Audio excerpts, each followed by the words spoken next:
سڵاو بینەران و بیسەرانی کەناڵی ئاسمانی پەیام خۆشحاڵم لە بەرنامەیەکی نوێی پێتان دەگەمەوە. لەم بەرنمەیەدا باز لە وتار و مامۆستایانی ئاینی دەکەین.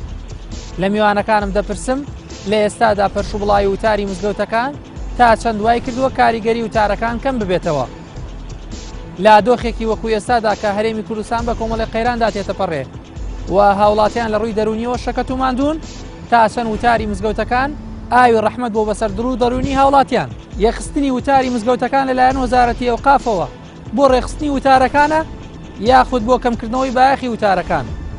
بۆ وەرگرتنی وەڵامی ئەم پرسیارانە دەچمە لای میوانەکانم.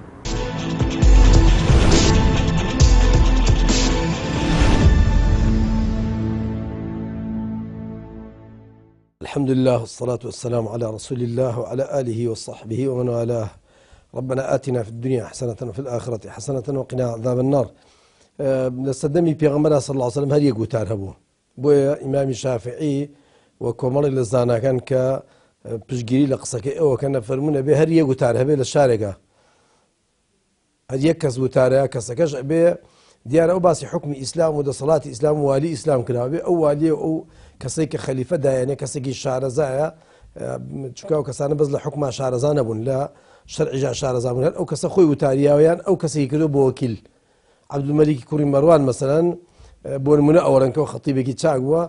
خوي وتاريا كاتي خوي حزين نبيان توانا نبي كسكي دانا ولا شوني خوي هر وهاتو لسدمي ابو بكر الصديق وتاسا برام اوبر شو بلاوي قال ما بس بي او بك خطيبه كان هذا كيلا بابن بجوري وتارين ايش وتاركي كرتا ايش وتاركي درجه ايش ثقافتي زورتيا ايش ايات وحديثي زورتيا يسمى الجمل بعض لو وتاراني خلص زور بلا مرغوبه زور بلا خوشه زور سنجي خلق الراكع زور كم ايات وحديثي تاعه بخوي وتار مادي وتار يعني ايات وحديث يعني ايات فرمودي بيغمر صلى الله عليه وسلم ابي بيش مش تلقى حتى زارا كان فرمو هل وتارك الجمعه اياتي تاعنا بدروزنيه بلاني كم وبين وتارك الجمعه ايش كان اياتي هرتياب يا هذوك كان تاعنا به اياتي كم تاع مثلا بيني وتارك دريج خنا اياتي ثانيه حد فرموديك بعض زكاة إلا فرموديك ناس آيات يعني جارية فرمودي ثانية أو برشو بلاوية كما بس بي أو بك خطيبة كان هذا كيبا شوازي وتارين إيش ثقافتي زورة إيش كم روشن بيرة إيش آيات وحديث زور شارزة إيش كم شارزة حتى تنان الولاتي إما هيك خطيبشة آيات كانش بتشاكين آخرته هي الولاتي إما آيات كان بتشاكي بالشوي قراءته بشوي تجويد وبشوي ك لبيغمبر بيسرا صلى الله عليه وسلم بشوي كان ناخنته أو أمنته ب أجرته صار حكمت بدرجة كم أجرته صار حكمت كأبي كسيك شخصيتي هبه كساتي أوي هبه كبكركي خطيبي به يعني بكركي أوي به كخطيب به أو كسا أهليتي أوي هبه كبكري بخطيب خطيب مرجي تايبتي خويه حتى على فرمودي بيغمبر صلى الله عليه وسلم فرمي صدم ايدي عالم كما به وخطيب زور به خطيب جاي وعالم جاي خطيب يعني كسي قصزان جاري قصزان كابي شعر زابي القران والحجاري وكابل عالمي شو خطيبي شو جاري خطيبي شو عالمي شباب هردو كان بلام بعام خطيب كان جيان وعالم كان جيان چونك زور كسسالم شاري اماتياتي بياك عالم شعر زابي بيشتريش تاي وقت چند هاي وام بخوم ناسي من كبياي زور عالم وبرز وجورو الشعرزاء مبرام خطيب نبونو لما جيت شخصان بونك لو طاقتي خلط طاقتي نبو جان بقرن لبنو كدمو لفظ يعني بارا نبو زمان يعني فصيح نبو مثلا شو بلاغته وفصاحت كهيك لما رجي خطيبك يعني الروان بيج به وكذا زمان بارا وبين الروان بيج به قصصان به شعرزاء آيات وحديث فرمودي بيغمبر به صلى الله عليه وسلم عقايل الرشنبيري تعذبه خطيبي وزور كما يسا أبي أو كسانة كل يوم إمنا لي خلق الشعر زانية أنا خطيبي واكما أو خطيباني كدان أمر زانان تيانية جاري خطبك بكار هني بور قبلاتي خلقك بعكس أم قصبوا ولا أو هجد الدين نازانة أو يجبوا ولا هجد الدين نازانة من جملة بو لكسك بو عن جرام وأنا يعني كسك بو جرام خم جملة خطيبك أنا بو جرام لما جسوتي باسي فتوى إيش له علمانا كلو كيسا معه علم كج معه ما مصاقج معه قلت تي كرة وهريج علم نازل شنو فتوى ياو أم بخوي ڕوبعی ئەویش لەوەسیان نەزانێت شارەزانێن بۆ خۆم هەردووگیان ناسم لەبەرەوە دێتە سەر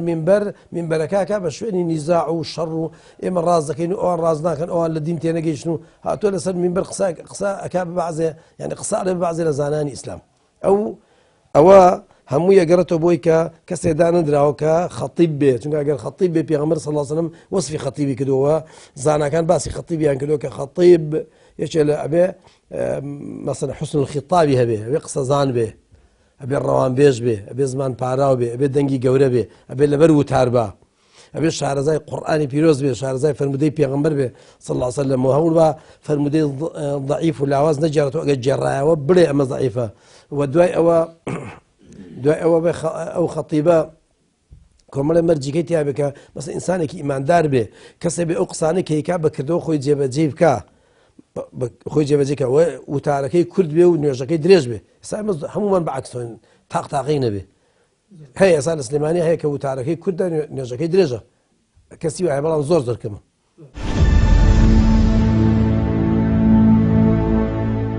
لە ڕاستیە بەهۆی فرە زۆری جومعەکانەوە ئەو هەستەکرێ بە جۆرێک لە پەرش و بڵاوی لە وتارەکانی جومعە کاتێک کە ئێمە ئەومان لەبیر نەچێت کە ڕاستیە وتار و مینبەر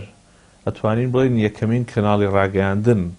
ڕاگەاندنە لە ئاینی پیرۆزی ئیسلامە ومن أحسن قولا ممن دعا إلى الله وعمل صالحا وقال إنني من المسلمين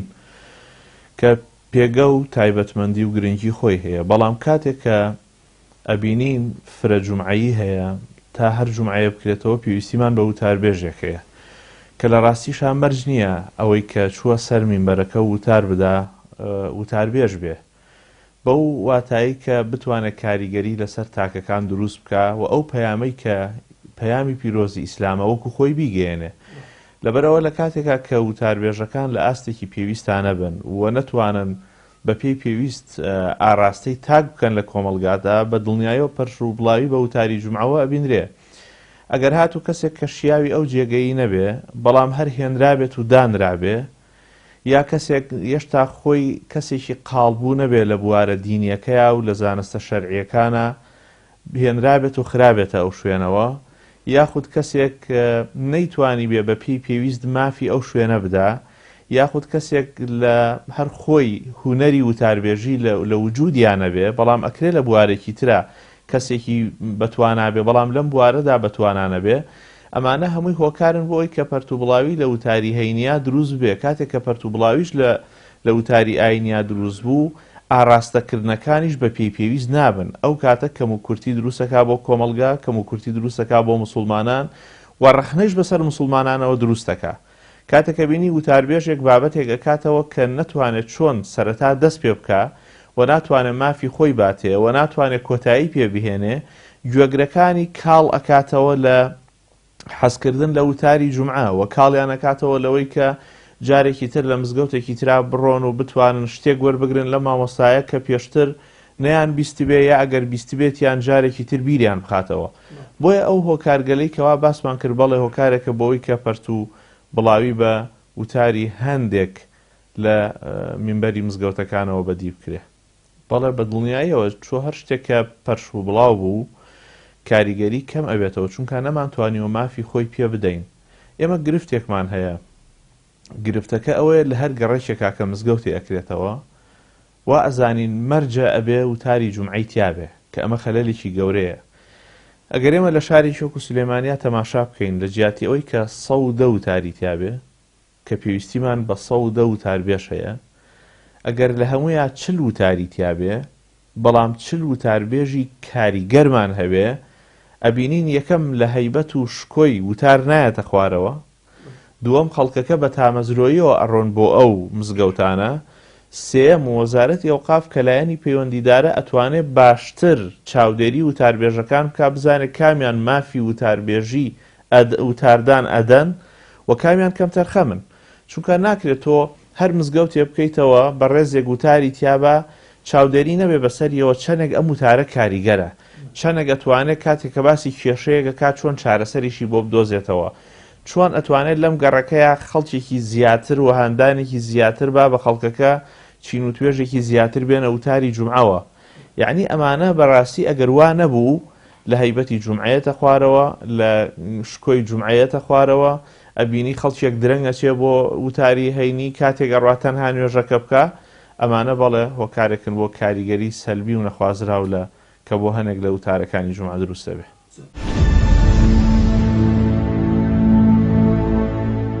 لە ڕاستیدا پەرش و بڵاوی وتارەکان و کاریگەری وتار هەمووی پەیوەستە بە وتاربێژەوە. یعنی وتاربێژەکە یەکەمیان تا چەند ئیخلاس و نیەتی بۆ خوا، دووەمینیشیان ئاستی زانستی ئەو وتاربێژە، ئوسلوبی تعبیری ئیلقا و ئوسلوبی قسەکردن و شێوازی قسەکردن و تا چەند پابەندە بە بنەماکانی خوتبە، بنەما شەرعیەکانی خوتبە کە مەسەلەن تەشخیصی تیان نەبێ، تەجریحی تیان نەبێ، بەردەوام هاتو هاوارێکی بەردەوام زۆر یان دەستڕاوەشانێکی لە سنوور بەدەر، یان مەسەلەن جاری وا هەیە وتاربێژ مەسەلەن لە مەوزوع دەردەچێ وەحدەت المەوضوعی تێدا نییە، هەر تیری لە کەنداڵێکی دەدا. بۆیە لە سەرەتاوە بڵێ من لە وتاری ئەمڕۆماندا بۆ نمونە باسی گەندەڵی دەکەین یان باسی حەسوودی دەکەین، با مۆزوعەکە ئەلەوەدا لەو چوارچێوەیەدا بسوڕێتەوە پێش ئاەتێک بێنێتەوە، ئەنجا فەرمودەیەکی پێغەمبەری خوا صلی الله علیه وسلم زیاتر جەخت کاتەوە لەسەر ئاەت و فەرموودە. بەداخەوە هەندێک لە وتاربێژان دەبینی زۆر جەخت دەکەنەوە لەسەر چیرۆک زۆربەیان نیوەی درۆیە، یان مەسەلەن لەسەر شیعر زۆر خوێندنەوە. ئەمانە کاریگەری هەیە، بۆیە کاریگەری سلبی هەیە. بۆیە ئەگەرمانەوێ وتارەکە کاریگەری چاچی هەبێت لەسەر گوێگران، یەکەمیان خەتیبەکە نیەتی پاک بێت، نیەت زۆر زۆر مهمە، ئینەما الأعمال بالنیات. ئەنجار پاشان ئەو خەتیبە پابەند بێت بە بنەماکانی وتار، یعنی وەکو لە سەرتاوە ئاماژەم پێدا چ مۆزوعێک باز دەکە، پەیامی لە باسکردنی ئەو بابەتە چییە، لە مۆزوعەکە دەرنەچێ، تەشخیص و تەجریحی تیانە بێ، بە شێوەیەکی گشتی قسە بکە عام، فتوادان نەبێ، چونکە خوتبە واتە بڵاوکردنەوەی ڕۆشنبیری گشتی بە تایبەت ئەگەر قەضایە ساعە بێت و باسی ئەم ڕووداوی ئەم ڕۆژگارە بکات، تەنانەت ئەگەر بەسەرهاتێکی کۆنیش بێت لە ئاەت و حەدیثدا با ڕەبتی کاتەوە بە ئەم ڕۆژگارە.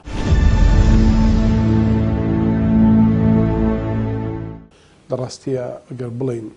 پەرش و بڵاوی نییە، کەمێک پەرش و بڵاوی هەیە لە وتارەکانە، و ئەگەر بە شێوازێکی ستاندار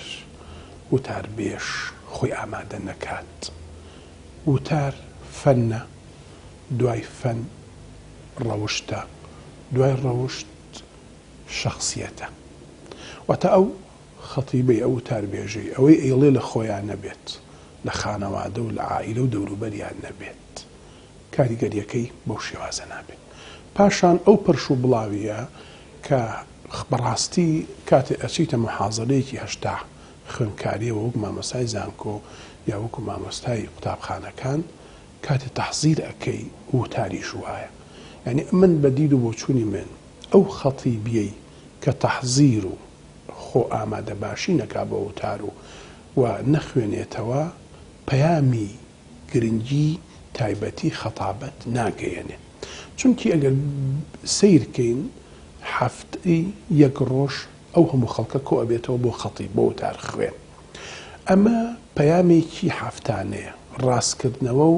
و نوێگەری لە پەیامە لە وتارە و دەرەکەوێت. ئەمە ئیعلامی ئاینیە، واتە هەفتەی جارێک ئەتوانین بڵین مجللەیە، ڕۆژنامەیەکی ئەو سەردەمە بووە کە پێغەمبەر صلی الله عليه وسلم لە ڕووی ئاینەوە ئەوەی کە ڕوویاوە بووی تەقویم کردوون، چی بکەن چی نەکەن، یا ئەوەی کە بەڕێوەیە هەڵوێست و دیدیان چۆن بێ. بۆیە بڕاستی خەتیب دەبێت لە ئامادە باشیاوێ، ئەگەر ئامادە باشی نەکرد بێ، ئەگەر شخصەتێکی تایبەتی نەبێ بۆ کاریگەری لە خوتبە لەسەر خەڵک، دڵنیا بە پەرش و بڵاوی پێوە ئەبێ و ناوبەناو ئەوانش هەیە.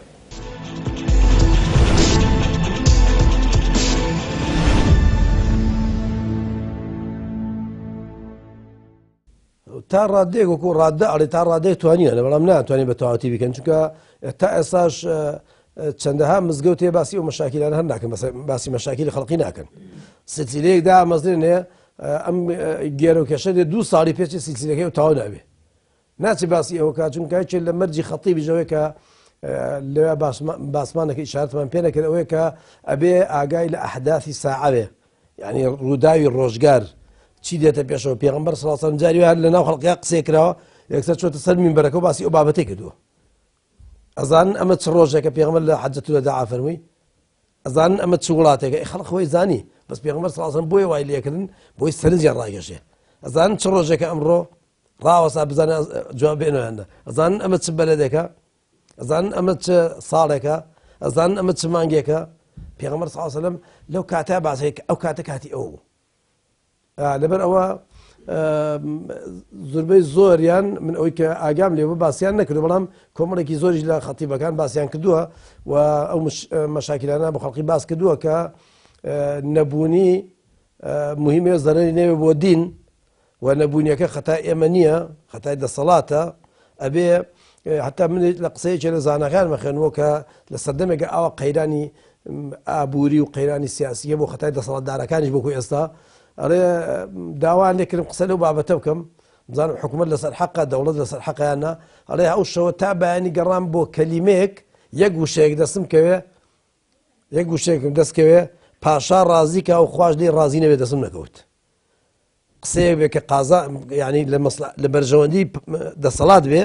خوش پێ ڕازی بێ، لە کەلیمەی وام دەست نەکەوت. هەرچی کەلیمە پاشا پێ ڕازیە بوو، دەسەڵاتدار پێ ڕازیە بوو، خوا پێ ڕازی نەبوو. چکە کەلیمەیەکیان نایە کە خوا پێ ڕازی بێ. دەبەرەوە ئەمانیش زۆربەی زۆریان نایانێ حکومەت لە خوان عاجزکەن، نانەوێت کە ئەگەر سەر بە حیزبێک بوونیان هەواداری جیهەتێک بن بەتایەتی مەلاکان زۆربەی زۆریان هەوادارن حیزبینین، ئەگەر هەواداری حیزبێکن لە ئەنگری حیزبێکن حەز ناکەن ئەو حیزبە لە خوان عاجزکەن، مەسئولێک لیان عاجز بێیان کەسێک بڵێ بۆ باسی حکومەتە کرد. ئەوانیش وان لێ هاتووە،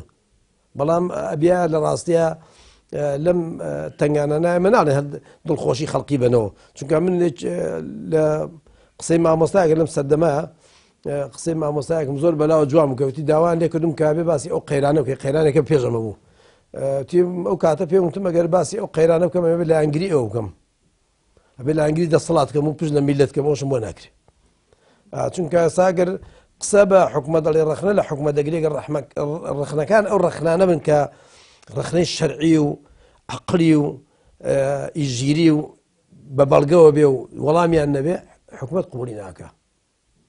وانە حکومەت دێ مەشاکیلیان بۆ دروستەکە، حتا لەوانەیە بگاتە دەرەجەی کوشتنی شەکو بینیمان کۆمەڵی ڕۆژنامەوان قڕ بەسەر داما و خاوەنی مناڵێک و تازە ژنیانە تازە دوو مناڵیە کوشتیان لەسەرەوەی کەلیمە قسەیان بە فڵان کەس کردووە، یان بە فڵان جیهەت کردووە، یان بە فڵان حیزب کردووە.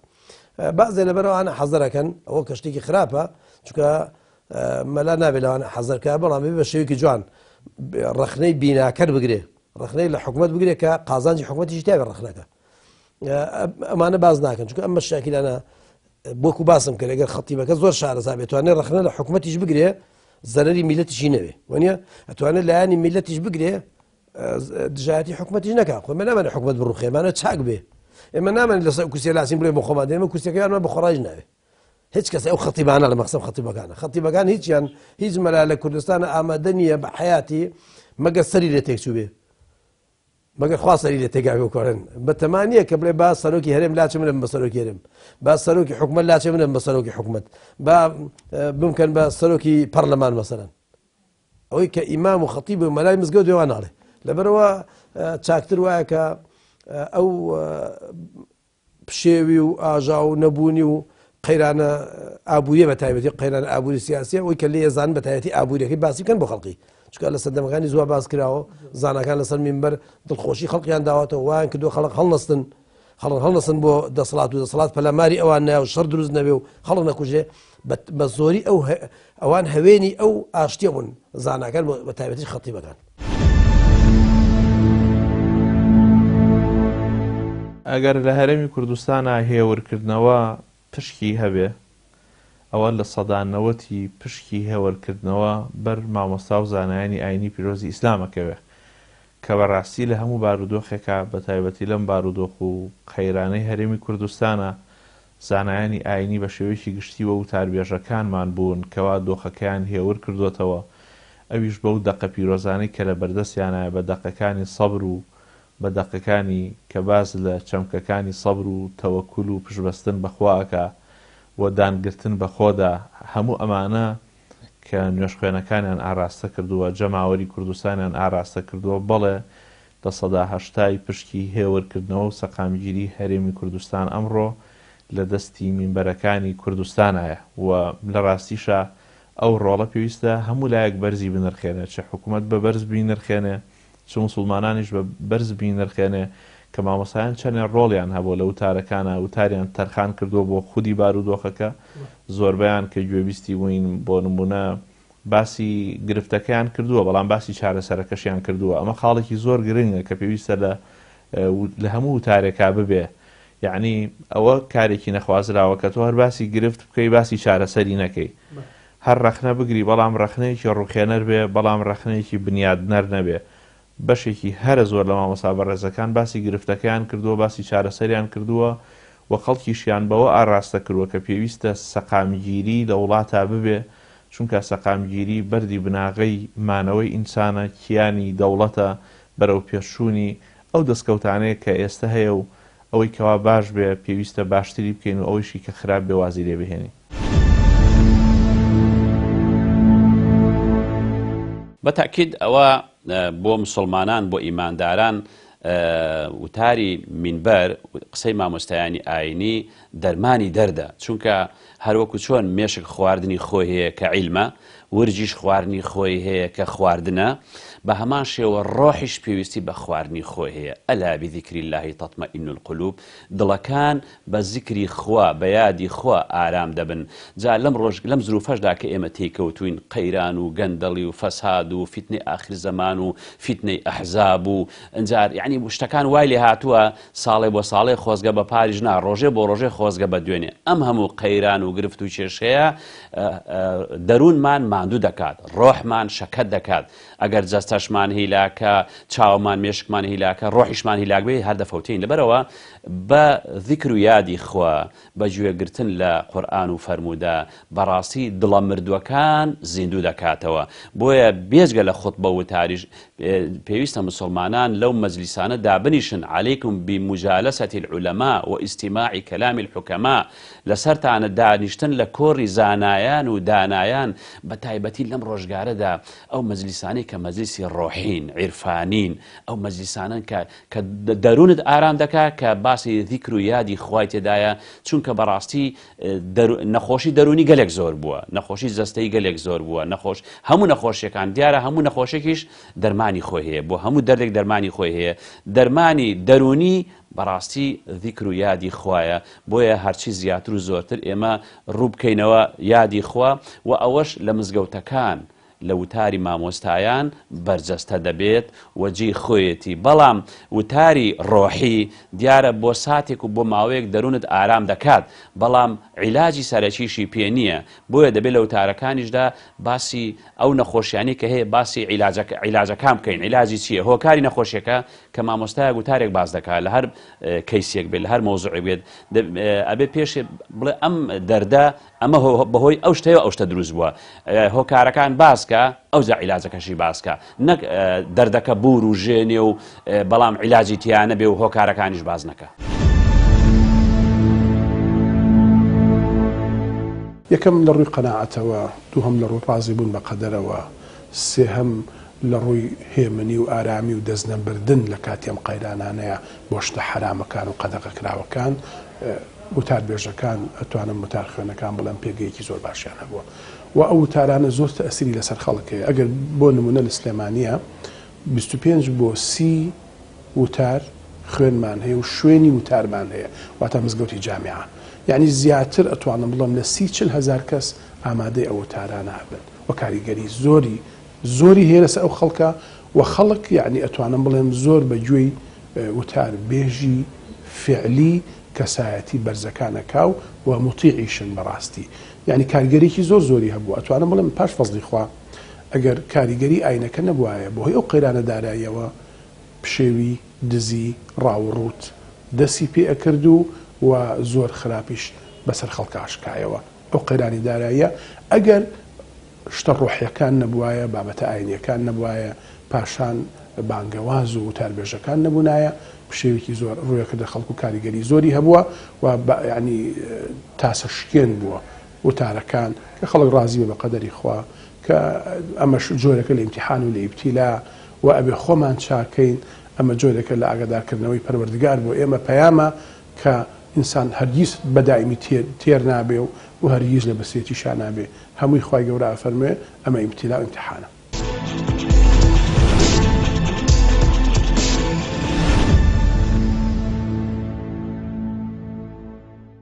ئەترسم بۆ بڵێ نەمانێت پابند بە مەزهبی ئیمامی شافعیەوە، چونکە مەزهبی ئیمامی شافعی فەرمێ پێگرێ وتار بێ. بەس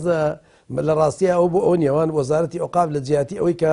ئەوێ وتارەکان بکا بێ وتار و وتاردانێ بۆ بە خەڵک بڵێ فڵان شت باسکەن لە جیاتیەوە کۆمەڵی خەتیبی چاک پێ بگەێنێ دەوریان بۆ بکاتەوە خەڵکی عالم و شارەزا بێنێ کە دەرسیان پێ بڵێتەوە و عیلمەکانیان پێ بڵێ شارەزای عیلمەکان من لە دوای شارەزای عیلمەکانیش مەرجی خەتابەیان تیاوێ مەرجی خوتبەیان تیاوێ ئەوانە پێ بگەێنێ ئەو کاتە پێویست ناکە ئەو قاف مەرجیان بۆ دانێ نەوتاریان بۆ دانێ نەبڵێ بێ وتار بن نەبێ بڵێ وتارەکانتان کورد بێ هەموو بخۆی ئێزانێ کابرا کە خەتیب بوو بخۆی شارەزایە. بەڵام ئەمانەی ئێستا زۆربەی زۆری کە خەتاکەی چێتەوە ملی ئەو قاف و ملی حکومەتەکە چونکە ئەوان داناون کەس هەیە لەم شارە زۆر شارەزایە کەسی شارەزا زۆرە لەم شارەیە کە نەکراوە خەتیب ئیمام و خەتیبیشە عنوانەکەی ئیمام و خەتیبە ناڵە وتار خوێنێتەوە کەسێکیان کە خەتیب نییە کە خەڵک وەڕزە بێ خەڵک خەوی لێکەوێت لە وتارەکە ئاەت بەغەڵەت دەخوێنێتەوە فەرموودە بەغەڵەت دەخوێنێتەوە خەڵک گوێ لێ بۆ خۆ من ناڵم هەرم گوێم لێ بوو خەڵک گوێ لێ بۆ کە کەسانە لەوانە لێیان بیستراوە خەڵک وەڕز بووە لێیان قسە بە حکومەت دەڵێت جنێوەڵێ لەسەر مینبەری پێغەمبەر جنێوەڵێ کە پێغەمبەر فەرمێ لەیسە المؤمن بالطعان ولا الفاحش ولا البذيء مسلمان تارە تەشەر لە خەڵقی نایە دەمپیز نییە جنێو ناڵێ ئەوان لەسەر مینبەر جنێوەڵێن اینجا چەند بەرنامەیەکەکەن چەند نمونەیەک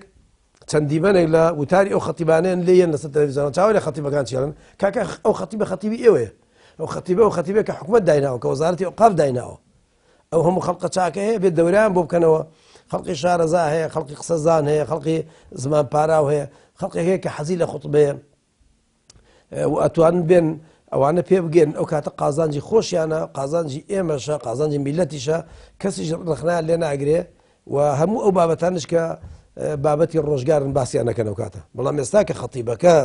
کە مکوورەکە بڵێ لە وتارەکاندایە ئەوانش بۆ ئەوانەی وتارەکە بکەن بە یەک وتار و پێیان بڵێن ئەبێ فڵان بابەت باسکەن ئەوە سەقامگیر نابێ ئەوە جێگیر نابێ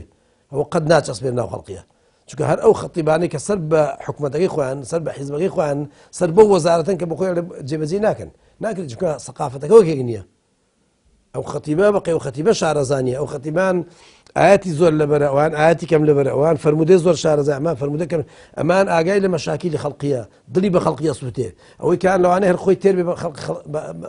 خەمی خەڵقی نەبێ کەواتە هەر ناکرێ ئەو کاتەش هەر ناتوانێت بکرێ ئەو کەسە خەتیبە توانێ بە دە دەقەت چی ئەوێت دەری بڕێ خەڵقیش تێبگەێنێ ئەو خەتیبەکانان نتوانن بەنی ساعتی شتیانگەێنێ لەبەر باشترین شت لە جیاتی خوتبەکان بکەن بە یەک چونکە لە سەردەمی پێغەمبەر بەدووا صلی الله علیه وسلم لە سەردەمی عومەری کوڕی خەتاب ئەبوبەکر سیدیق عومەری کوڕی خەتاب ئیمامی عوسمان ئیمامی عەلی هەموو لە سەردەمەکانی دوش کە وڵاتی ئیسلامی فراوان بووە خوتبە زۆر بووە لە شارێکا چەند خوتبەیەکە وەکو لە بەغدا چەندەها خوتبە هەبووە ئەو خەلیفانە ڕێگریان لێ نەکردو ئەم هەموو عولەمای ئیسلامە ئەم ئیجماعیان هەبووە لەسەری کە بێ کۆمەڵی خوتبە هەبێ خوتبە زۆر بووە نەشیان کردو بە یەک خوتبە نەشیان کردو بە یەک خەتیب نەشیان کردو بە یەک مزگەوت بۆ چونکە ناگونجێ سلێمانی هەموو لە یەک مزگەوت هاوت جومعەکەن و مزگەوتەکەش خەتیبێک گونجا خەڵقیش دوای بەدڵیان نەبێ لەوانەیە خەتیبێک حکومەت داینە خەڵک بەدڵی نەبێ خەتیبێکی خەڵک داینە حکومەت بەدڵی نەبێ کەواتە بێ حکومەت وەکیلی هەردوو لابێ حکومەت دەبێ وەزارەت ئێدانێ وەزارەتی ئەوقاف کە هەیە وەکیلی هەردوو لابێ کەسێ بێنە بیکا بە خەتیب خەڵق ئارێ شارەزای با شارەزای دیندار بێ با دیندار بێ بەڕێز بێ و گەورە بێ وابێ ئەجا شەرتەکانی حکومەتیشی تیا بێ مەسەلەن وەنیە فەصیح و بەلیغ ئەوانەی کە شەرتی خوتبەیە دوای ئەوەی قسە نەکا بە حکومەت قسە نەڵێ بە حکومەت هجووم نەکاتە سەر خەڵقی قسەی ناشرین بە خەڵقی نەڵێ کەی سونەتی پێغەمبەر صلی الله علیه وسلم لەسەر مینبەر جنێو بە خەڵقی وترێ سنەتی پێغەمبەر ڕخنان لێ بگیرێ بە سنەتی پێغەمبەر نییە کە جنێو بە خەڵقی بوترێ هەتا بە کافریش بە ئەبوو جەهلیش و پێغەمبەر صلی الله علیه وسلم لەسەر مینبەر جنێو بە ئەبوو جەهلیش ناوە لەبەرەو خەتیبەکان ئەبێ چارەسەر ئەوە نییە بیکەن بێ خوتبە چارەسەر ئەوەیە کە خەتیبی باش پێ بگێنن و ئەمانش ئاگاداریان بکەنەوەوانێ ئەوەی کە بە کەڵکی خوتبە نابی گۆڕن و کەسانی شارەزاتدان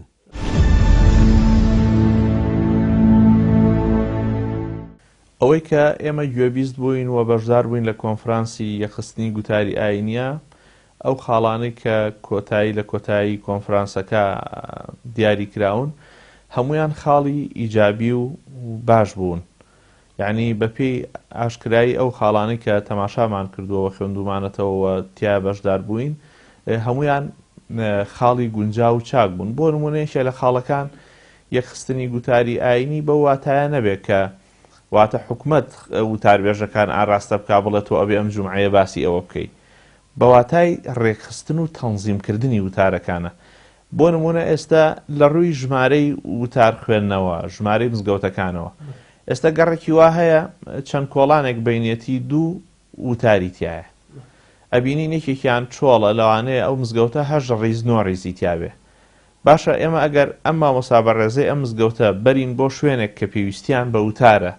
باشتر نییە لەوەی کە توانای خۆی لە مزگەوتێکا سەرف بکا کە خەڵکەکەی زۆر زۆر کەمە و مزگەوتێکی گەورەتریش هەیە لە پەنایەوە وتاری تیا خوێنرێتەوە بە دڵنیاییەوە، یاخود لە مزگەوتێکا مامۆسایەکی بەڕێزی تایە بەڵام بەپێی پێویست ناتوانێ ئەو ئەرکە پیرۆزەی سەرشانێتی کە وتاربێژیە کە ئەرکێکی زۆر زۆر قورسە، چونکە وەکو زانایانی پێشین فەرمویانە وتاربێژ ئەرکەکەی ئەو نەقورسە کە هەموو هەفتەیەک عەقڵی خۆی و زانستی خۆی ئەخاتە بەردەمی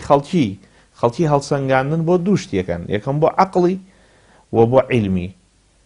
ئەمە کارێکی زۆر قورسە. لەبەرەوە ئەم مامۆستایە کە نەیتوانێت بەم ئەرکە هەستێ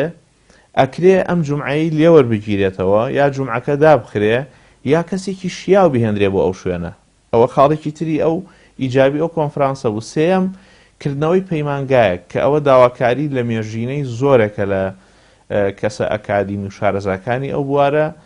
کە ئێمە پێویستە لە هەرێمی کوردستانە پەیمانگایەکمان هەبێت تەنها تایبەت بێ بە بانگەواز و وتاربێژی، یعنی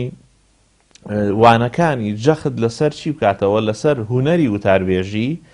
و جەخت بکاتەوە لەسەر شێوازی بانخوازی و چۆنێتی کەسانێکمان هەبێ بانخواز بن. ئەم مامۆستا بەڕێزانە و ئەم خوێندکارە بەڕێزانە لەو پەیمانگایەدا ساڵانە ببرێنە دەرەوەی وڵات، پەیمانگا تایبەتەکان بە هونەری وتاربێژی ببینن، مامۆستاکانی ئەو پەیمانگانی دەرەوەی وڵات ببینن، خولیان بۆ بکرێتەوە کە سەبەتوانەکان بێن وانەیان پێ بڵێنەوە.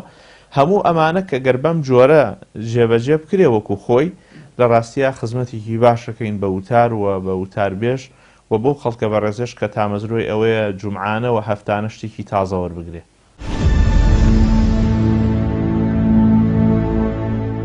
لە ڕاستیدا ئێمە وەکو زانایانی ئاینی هەمومان لەگەڵ ڕێخستنی وتارداین، یعنی ڕێخستنی وتار کە ڕێنمایی دەربکرێ. مەسەلەن من ئەو ڕێنمایان پێ جوانە کە دەڵ وتار با لە 20 دقە زیاتر نەبێ، یعنی مامۆستایەک بە 20 دقە نەتوانێت پەیامی خۆی بگەێنێ، لەوە زیاتر هەم گوێگرانیش مەلەل و بێتاقەت دەبن، هەم دووبارەی زۆر تێدا دەبێت. یعنی ڕێخستنی وتار ئێمە لەگەڵی داین، شتێکی باشە، بەڵام پەکخستنی وتار نا، چونکە بەڕاستی ئێمە لە وڵاتێکدا دەژین بڕیارەکان بە زۆری بڕیاری سیاسین نەک بڕیاری یاسایی، بۆیە گومان لە هەموو بڕیارێک دەکرێت لە وڵاتی ئێمەدا. لەبەر ئەوە مامۆستایانی ئاینی طبعاً مامۆستایانی ئاینی ئەوە نین کە شتیان بۆ بنووسێتەوە، خۆنە خوێندەوار نین تا شتیان بۆ بنووسێتەوە ئەو وەکو جەریدێک بخوێنێتەوە کاتەوە هەم بە هەموو کەسێک دەکرێت. مامۆستای ئاینی بۆ خۆی دەزانێت چۆن خوتبە ئەگەر مامۆستا بێ، بەڵێ ئێمەش گلەیمانەیە لە هەندێک خوتبە، مەسەلەن هەندێک خوتبە ڕەتفیعلە و تەشیر و تێدایە و زۆر درێژە و مامۆستاکە بە جۆرێک لە جۆرەکان زۆر دەقیڕێنێ و دەنەڕێنێ و هاوار دەکا و ئەو خەڵکەش کە لەوێ خۆ دوژمنی تۆ نیە و خەڵکە خۆشەویستی تۆیە. لەبەر ئەوە یعنی ئێمە هەمومان لەگەڵ ئەوە داین وتار ڕێک بخرێ، بەڵام وتار پەک نەخرێ. دیارە ئەوە دوایی نەتیجەکەی دەردەکەوێ بزانین تاخۆ ئەمە ئەو گومانانە کە دروست بووە ئینشاءالله ئەو گومانانە بە چاکەدا دەڕەونەوە و کۆتایی پێدێت، چونکە بەڕاستی مامۆستا ئەوانیش ناڵن وتاری بۆ دەنووسینەوە. هەندێک جار ئەگەر هەندێک مۆزوع دیاری بکرێ ئاساییە بڵێ مامۆستایان با ئەم هەفتەیە باسی ژینگە بکەن، با ئەم هەفتەیە باسی مەسەلەن کۆمەڵش شت کە زۆر زەڕورە، بەڵام دیاریکردنی بەردەوام و نووسینەوە ئەو شتانە چاو لە دەوڵەتیش کە بکەین ئەمە لە هەندێک بواردا باشە، بەڵام سلبیاتشی هەیە. ئەگەر ئێمە چاو لە وڵاتان بکەین مادام وەکو دەڵێ باج و خەراجمان ئەوروپیە با خزمەتەکەیشمان ئەوروپی بێ، یعنی بێ لە بوارەکانی کەشەوەک ئەوان بین. بۆیە ئێمە وەکو لە سەرەتاو ئاماژە پێدا لەگەڵ ڕێخستنی وتارداین، بەڵام لەگەڵ پەکخستنی دانین و هیوادارین ئەو بڕیارەش ئەوەی تیانە بێت و ئەو گومانی کە بۆ مامۆستایان دروست بووە بەو شێوەیە نەبێت، چونکە زۆر جار بڕیارێک دەردەکرێ و بۆ مەبەستێکی خراپ کەلیمەت و حەقین یوراد بها الباطل، ئەو گومانانە هەیە یعنی جاری وا هەیە بە پێی یاسا مامۆستایە کە بیانەوێ و حەزیان لێ نەبێ لای بن لە وتاربێژی دووری بخەنەوە مامۆستایە کەوا معلوماتشی کەم بێت لە ئاسی ڕۆشنبیری لە ئاسی تاوەشدانە بێت بەڵام چونکە وەکو دەڵێ بە جۆرە لە جۆرەکان بە حەز و ئارەزووە بە حەز و ئارەزووی ئەوانە دەبێت ئەوە لەجی خۆی بیهێڵنەوە بە زۆر جار ئەو گومانانە هەیە کە ئەم بڕیارانە بۆ هەندێک شت بێت کەوا مەبەستی خراپی لە پشتەوە بێت بەڵام ئێمە هەر گومانی باش دەبین لەگەڵ ڕێخستنی وتارین بەڵام لەگەڵ پەکخستنی وتاردانین.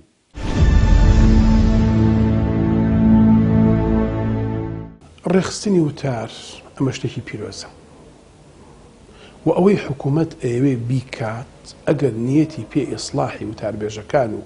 زیادەی کاریگەریان بێ لەسەر خەڵک یشتێکی پیرۆزە بەڵام جاری وا هەیە لە ژێرەوە پێگەی و بابەتی سیاسی هەیە مەسەڵەن دەیانەوێت وتارەکان لە شوێنەکە کۆبکەنەوە یا لە چەند کەسایەتێکی تایبەتیە کۆبکەنەوە بەڕاستی وتاربێژ بەرزی وتاربێژ لەوەیە کە نە پشگیری دەسەڵاتکە لە بەتاڵە نە لەگەڵ پشێوی شابێت بە هەمان شێوە کە ئەویش بەتاڵە واتە وتاربێژ دەبێ فعلەن نوێنەری ئاین بێت واتە ئەو پەیامە چۆنە بیگەێنێ و ئەوەی کە هەر حکومەتێ بیەوێ ڕێکی خا پیرۆزە جوانە بەڵام مەبەست پێ ئەوە نەبێ بۆ مەرامی سیاسی بەکار بێ یعنی کاتێ وتار بۆ مەرامی سیاسی بەکارهات چ لەلایەن دەسەڵاتەوە چ لەلایەن نەیارانی دەسەڵاتەوە ئەو تام و چێژەی نامێنێ واتە ئاین وەکو خۆی نابێت ئەو کاتە وەکو خۆی ناگەێنرێت بۆ مەرامی سیاسی بەکارێ تەمە ناکەم ئەمە بۆ ڕێخستنەوە بێ وە کاریگەری وتارەکانێ زیاتر بۆ نەهێشتنی ئەو پەرش و بڵاویە بێت نەک بۆ بەکارهێنانی یا بە سیاسەتکردنی وتار یا وتاربێژەکە.